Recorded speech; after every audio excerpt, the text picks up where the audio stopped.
Nous sommes sur la route qui mène à l'ex-Lac-Redba, connu aujourd'hui sous le nom de Lac Rose. Situé à environ 30 km au nord-est de Dakar, le Lac Rose est l'un des sites les plus visités de la presqu'île du Cap-Vert. Chaque jour, il accueille des visiteurs venus d'autres horizons. We're from Alaska. This is my first time in Dakar, in Senegal. I love it. It's very unusual, very full of life, actually. So, yeah. Derrière ce décor de cartes postales se cache une réalité, celle des hommes et femmes qui travaillent dans l'extraction du sel. Parmi ces travailleurs, il y a Salou Ndiaye, 61 ans, père de 4 enfants.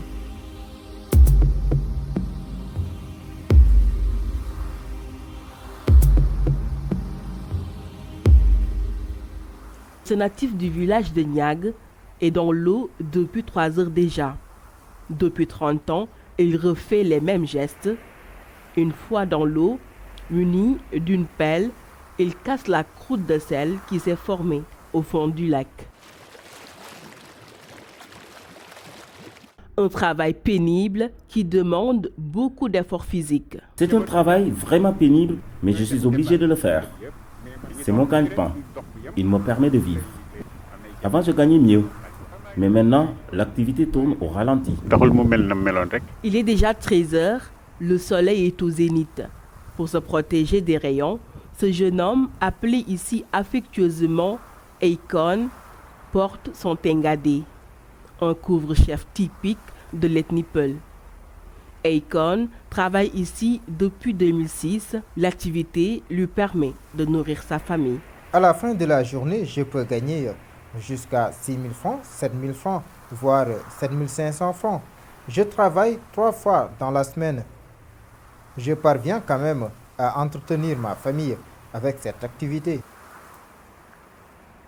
Au quotidien, ces travailleurs sont confrontés à certaines difficultés.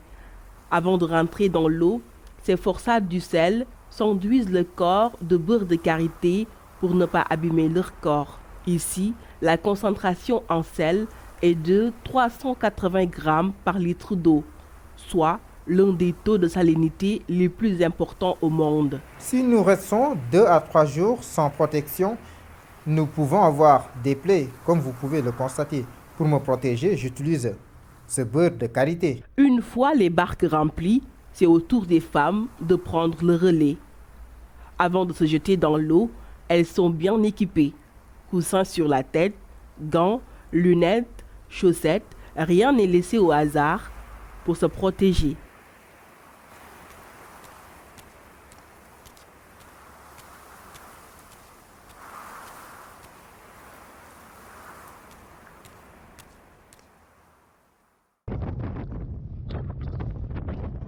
De 8h à 17h, elles font des allers-retours avec une bassine de 25 à 30 kg de sel sur la tête. La bassine revient à 25 francs. En ce moment, l'activité tourne au ralenti. Je peux finir ma journée avec 1500, 1000 francs, 600 ou même 700 francs en poche. Notre travail est vraiment pénible. On ne gagne pas beaucoup, mais que faire? On préfère ce travail plutôt que de tendre la main afin de permettre à nos familles de vivre décemment. Sur la chaîne de travail figurent également les revendeurs. Ces derniers non plus n'échappent pas aux difficultés. Souvent, les grossistes choisissent d'autres qualités de sel, comme au Salin vers Sine Saloum, comme ça, ou bien vers Saint-Louis. Avant Saint-Louis, il y a des salines là-bas. Bon, quand ils partent de l'autre côté, il y a une crise.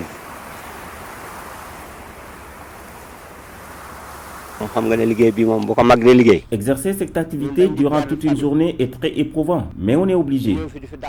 On essaie de gagner nos vies honnêtement pour le bien-être de nos familles. Toute cette activité est organisée par le comité de gestion du lac, créé par les 5 villages qui se partagent ce don de la nature. Et malgré l'existence de ce comité, ces ramasseurs se plaignent d'un manque de protection. Présentement, je peux dire que c'est la période des vaches maigres, mais quand l'activité était à son pic, On avait prévu une caisse pour, une caisse sociale pour certaines maladies, pour certains cas sociaux et des genres de choses comme ça. Mais depuis que les choses ne marchent plus, cette caisse n'existe plus. Pour redorer le blason de la filière sel, le comité de gestion compte créer une union nationale. Si on ne s'organise pas, si on reste de façon dispersonnelle, là ça pose problème. Mais je peux dire que si l'État jouait pleinement son rôle, on pouvait mieux tirer profit de la filière sel. Parce que c'est une denrée très prisée dans la sous-région et dans le monde. Mais malheureusement, vraiment, on sent un appui un peu léger de l'État, des autorités administratives, des autorités étatiques du moins.